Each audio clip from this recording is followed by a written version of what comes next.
Presidenti i Serbisë Aleksandar Vučić njoftoi se me të dërguarin special francez René Trocas diskutoi të rëndësishme për Serbinë, rajonin dhe Europën, situatën e Kosovë, rrugën europiane dhe marrëdhënie dypalëshe me Francën. Vučić shtoi se falenderoi edhe një herë Francën dhe presidentin Macron për angazhimin e tyre personal në mbështetjen që i japin përparimit të Serbisë në rrugën europiane dhe në dialogun me Prishtinën.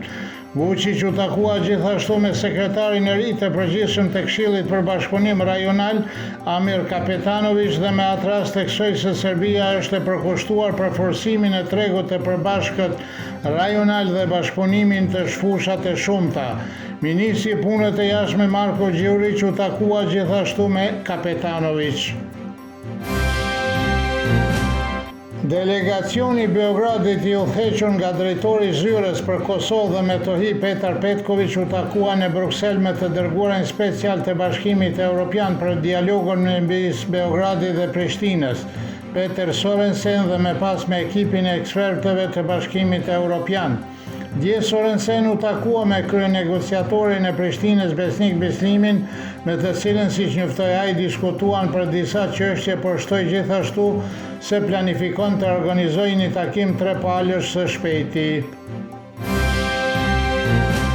Politologu Stefan Surlić vlerësoi se Prishtina është detyruar të pengojë procesin e dialogut sepse qeveria aktuale nuk ka legjitimitet thelbësor për të marrë ndonjë vendim.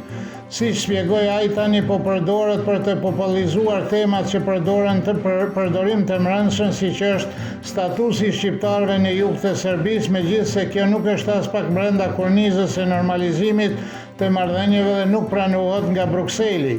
Këtu mbi të gjitha në truez janë statusi i komunitetit serb dhe formimi i asociacionit të komunave me shumicë serbe, të cilat vetë Sorenseni i shmang si temë për momentin, tha Surlić. Ish diplomati Edon Cana thot se Besnik Bislimi nuk ka legjitimitet për dialog në Bruksel dhe kështu vendos Kosovën në nivel të shteteve jo serioze. Cana thot se Bashkimi Evropian ka informacione për atë që po ndodh në Kosovë dhe thekson se sot Kosova është në kolaps. Përveç kolapsit diplomatik, ajo është edhe në kolapsin ekonomik, është në kolaps të plot dhe besoj se për fat të keq, populli i Kosovës do të paguajë pasojat për vite me radhë, sepse kjo ka një efekt kulminativ që do të prodhojë rezultate negative, tha Cana. Komisionierja Europiane për zgjerim Marta Kos theksoi se rruga Kosovës drejt Bashkimit Evropian është përmes dialogut dhe normalizimit të marrëdhënieve me Beogradin dhe jo përmes veprimeve të njëanshme. Gjatë debatit në Parlamentin Evropian, komisionierja Kos bëri thirrje për krijimin e institucioneve në Kosovë sa më shpejt të jetë mundur. Agustin Palokaj, korrespondenti i kohës nga Brukseli, beson se Kosova duhet të dërgojë sa më shpejt në gjykatën kushtetuese projekt statutin e asociacionit të komunave me shumicë serbe, pasi kjo mund të konsiderohet si një garanci për partnerët ndërkombëtar, por ai gjithashtu thekson se kjo nuk mund të ndodhë pa një qeveri të qëndrueshme me një mandat të qartë. Gazetari i televizionit Klan Kosova Adriatik Elmendi zbuloi se koordinatori i Kombeve të Bashkuara në Kosovë kërkoi që të mos mbaheshin kontakte zyrtare me qeverinë e Kurtit. Ai pohon se në një letër thuhet se kërkesa është bërë për shkak të mungesës së legitimitetit të qeverisë në mandatin teknik. Analisti politik Visar Ymeri vlerëson se tërheqja faktorit ndërkombëtar nga zgjidhja krizës politike është një pasqyrim i sjelljes së qeverisë së Kurtit ndaj partnerëve ndërkombëtar. Kolegu i tij Ilir Hoxha shpreh shqetësimin e tij për mungesën e përfshirjes së Shteteve të Bashkuara të Amerikës në ngjarjet politike në Kosovë, duke shtuar se megjithëse faktorët ndërkombëtar janë të pranishëm, Amerika mungon dukshëm. Pronarja dhe drejtoresha operative e kompanisë amerikane Folbrest Media, Elaine Bake dhe Justin Smith vizituan këto ditë kishat dhe menastirat serbe në Kosovë.